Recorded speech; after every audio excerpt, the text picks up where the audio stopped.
in this episode. It's extremely difficult because you have that little voice in your head that says it's okay.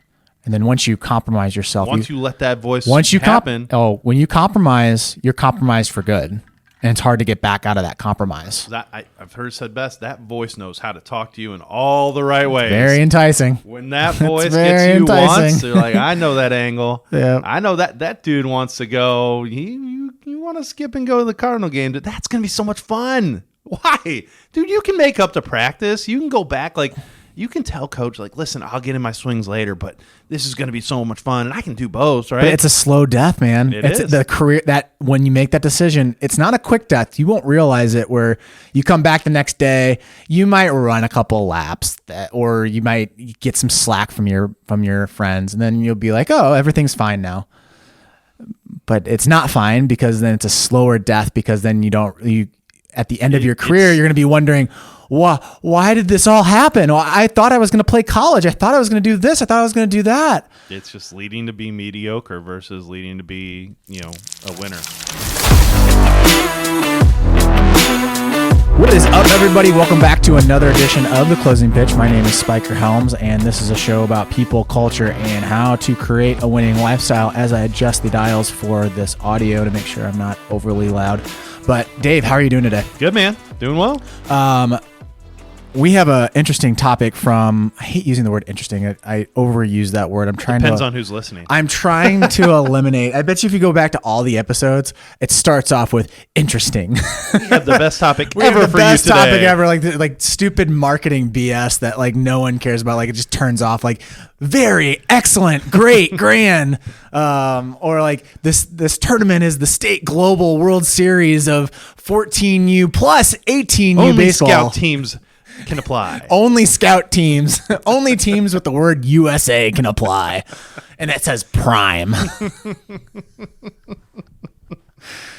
Sorry, that was a little dig into our industry. But hey, anyways, I hope everyone's having a fantastic day. Big topic for today is talking about commitment and level of commitment. And in the past, we've talked about multi-sport athletes. So we're going to touch on that as well.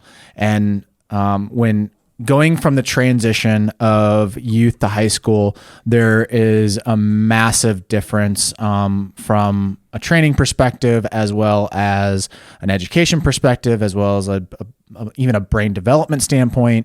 And then when you go from high school to college, the same aspect. And then from college to the real world, it's just stepping stones. It's different phases in your life. It's like it's different chapters. It's a different part of your journey. The hero's journey always has different twists and turns and mountains that they have to climb to get to the point of who they are as a person and get an actual realization of who they actually are. That's what just makes a really good Hollywood film or a good story. And everyone has that type of story in their life if you kind of look back at your different timelines. So with that said, the best piece of advice that is not really the best piece of advice is you should do everything your freshman year. Guys, there's only so much time in a day. There's only so much, there's only a certain amount of 24 hours in a day that each person has. Now, I don't want you to use that as an excuse to stop doing stuff that you should be doing. That's not what I'm saying. But what I am saying is that, yes, try different things, but also have a priority list of your commitments and really honor those commitments. And if you're not going to be committed to that thing when you say you're going to do it, that's being half in and half out, and you're not being productive and you're not developing your skill sets. You're just literally spreading yourself too thin. What I think is bothering me these days, and I don't want to come off as the crotchety old man coach here that says, well, you have to be at every single thing possible. Well, and I don't want to do that, but I do think the term commitment is getting looser and looser and looser these days. And just from having, been in it now for quite a long time, I see more players, like you said, getting spread thin. But honestly, the the question when asked, like, hey, you've now committed to this team. Are you going to be at most, if not all, of the practices? Are you going to be at all of our games if you can? I mean, we understand as coaches and program directors that things come up, family gatherings, emergencies, you're sick, whatever it might be. Okay, that's understandable. But man, there have been more players, and I'm talking the last 4 or 5 years, missing practices, games, single workout, whatever it might be, or when we put on our educational nights, like when we did our college nights, or anything that we're trying to do to help, or now in the world of Zoom, our webinars and things like that to try to help you in this process. I feel like we are getting more and more excuses as to why they can't be there, and I don't understand it. That's the hardest thing for me to get, and I'll tell you why.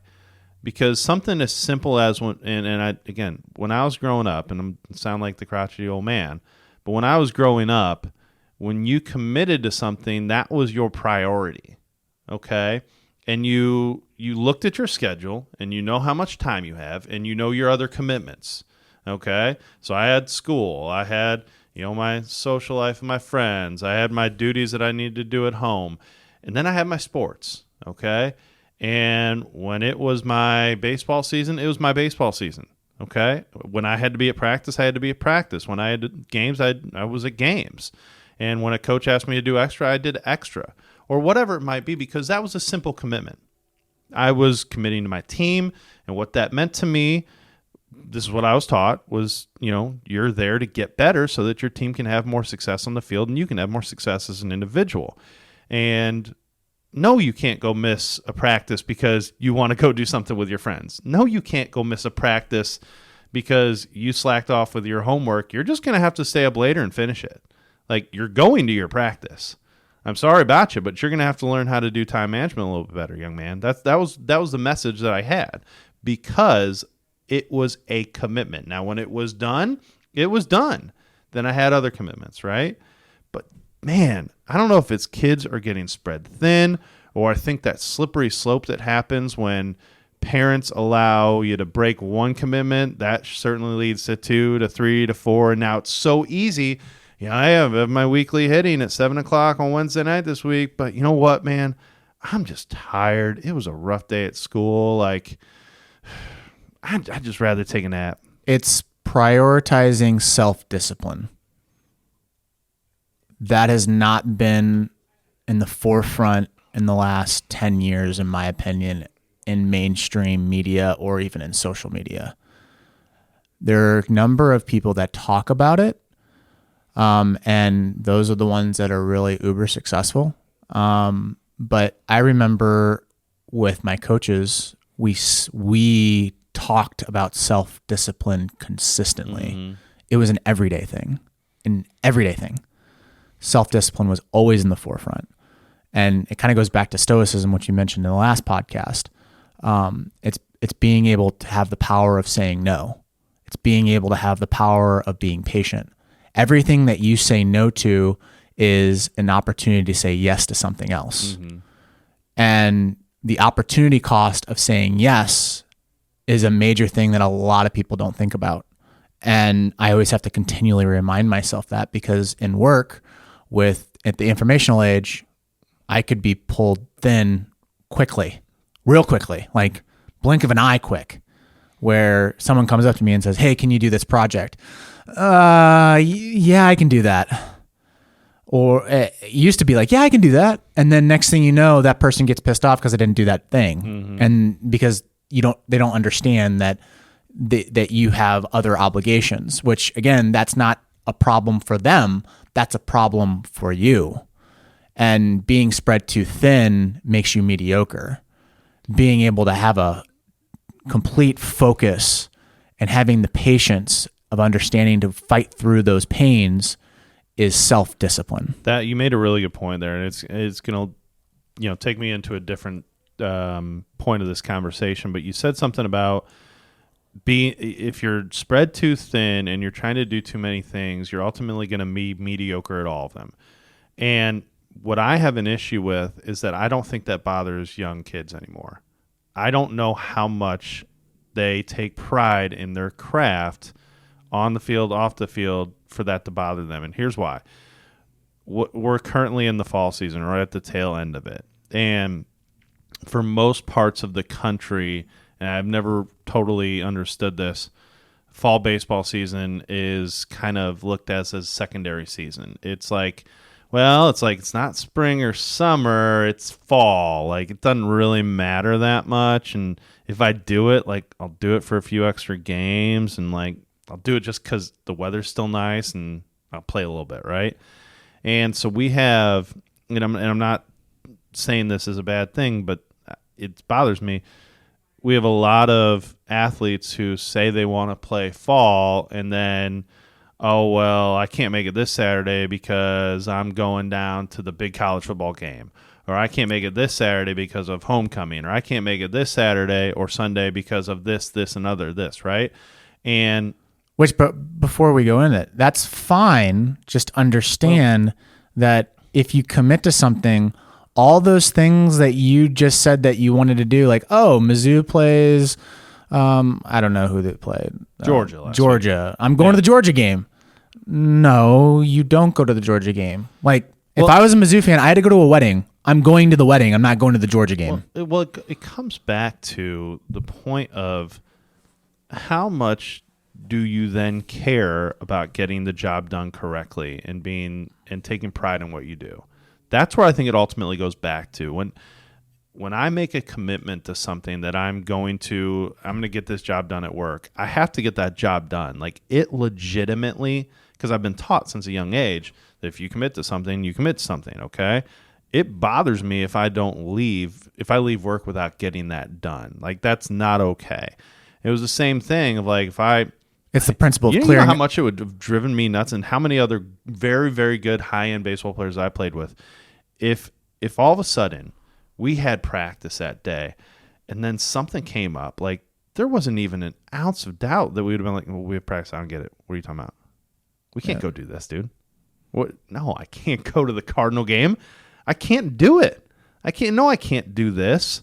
I have practice. It was my priority. And that's what I'm getting at. Well, it's a really good principle. I forgot who really lived by this. I think it was Winston Churchill, but it was it wasn't. It was somebody else. It was clearing off your desk for the day.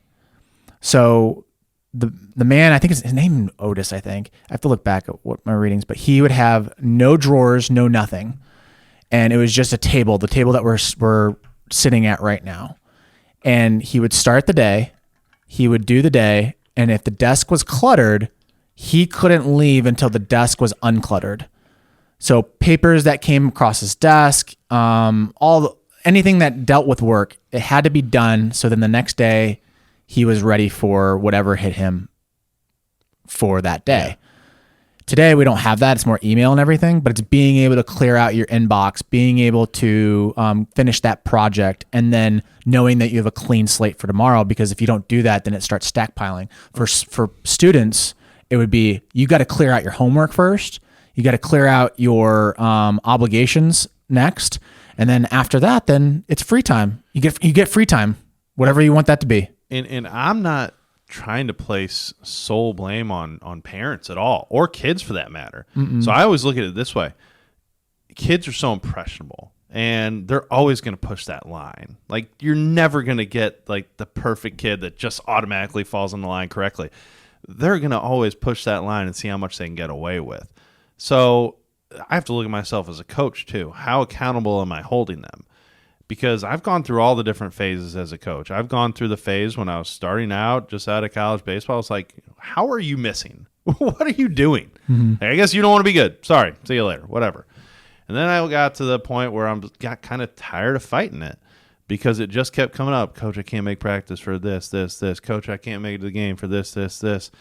And man, it's like, as a coach, you get so frustrated because, I don't think many people understand how many hours you put into thinking about the lineup and why you're doing this and why you're pitching certain people here and all the development that's gone into it for you to not see that guy get the opportunity on the field, right? And then So I got so frustrated that I went to the reverse spectrum. I was just like, whatever. Okay.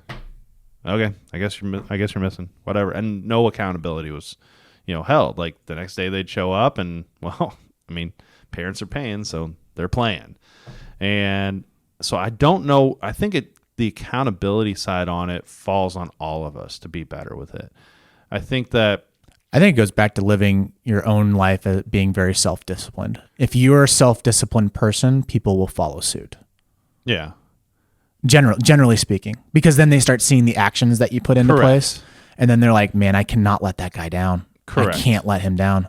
But I think the overall educational aspect also plays a huge role in it, to where we have to make sure they understand the amount of work that goes into being good at something. And that's not just sports. That's anything in life, okay?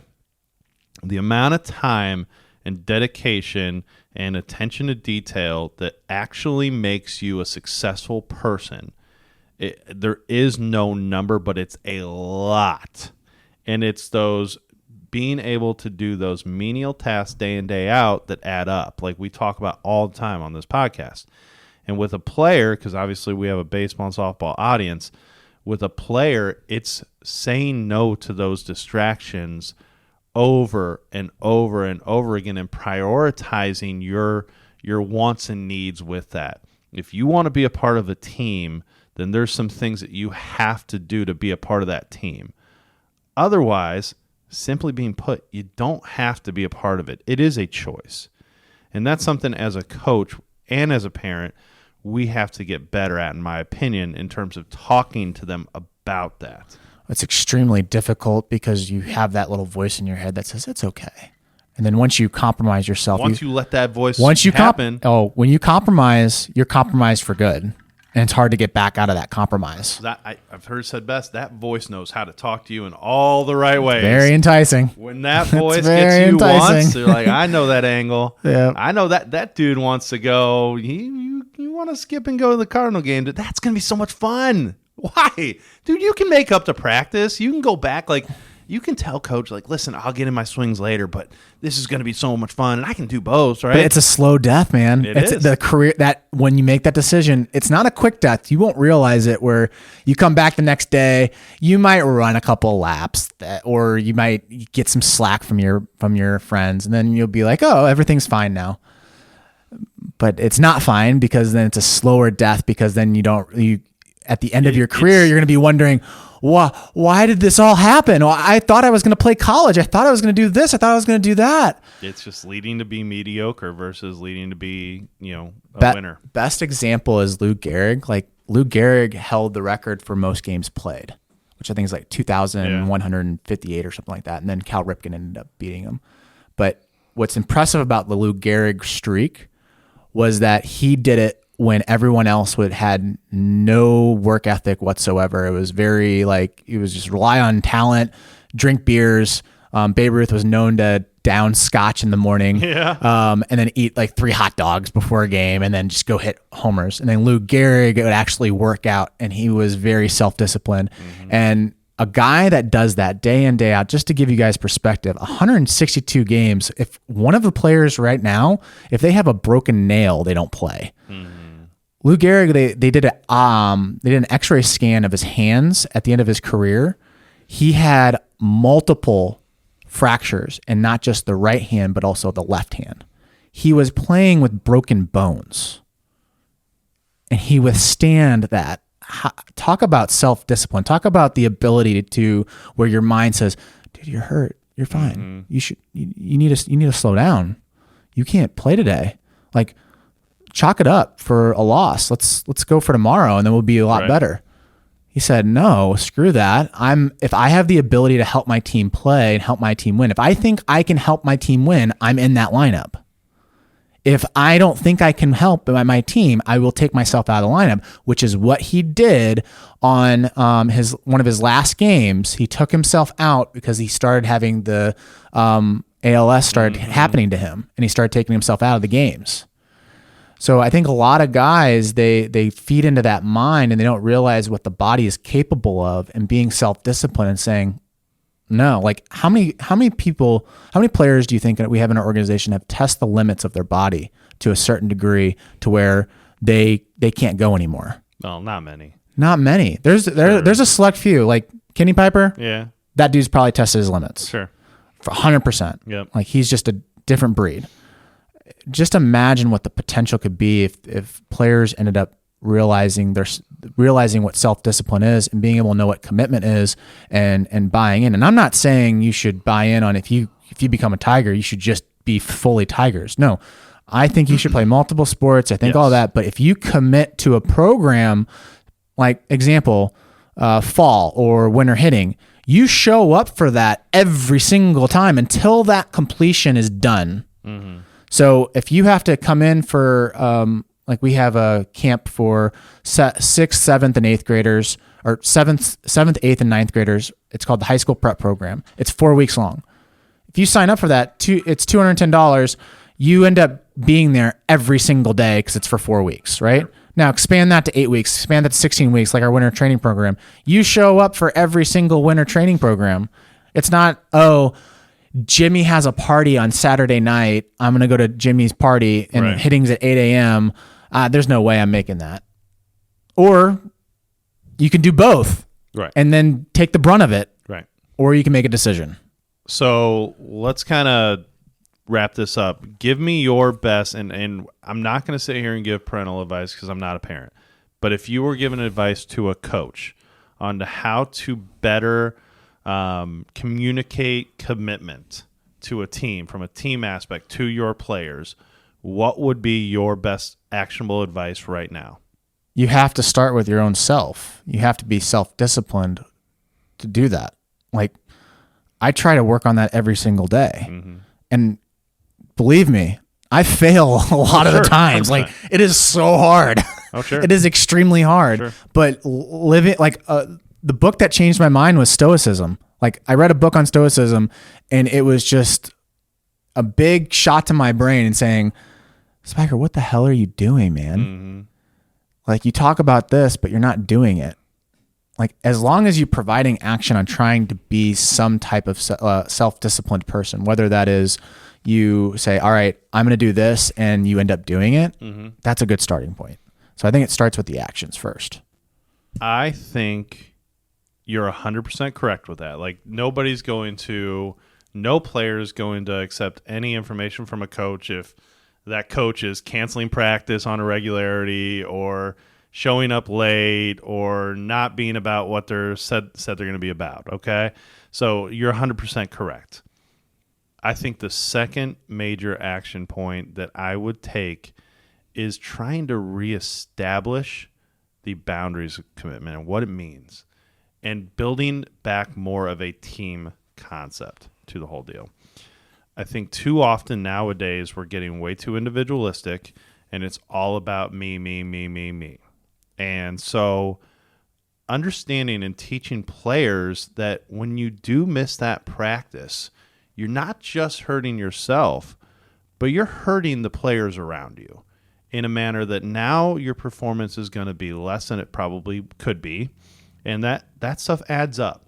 And that's how mediocre teams become mediocre teams. And that's how mediocre players become mediocre players. And that's how we've always heard of this guy. He had all the potential in the world, and then he never made anything of it.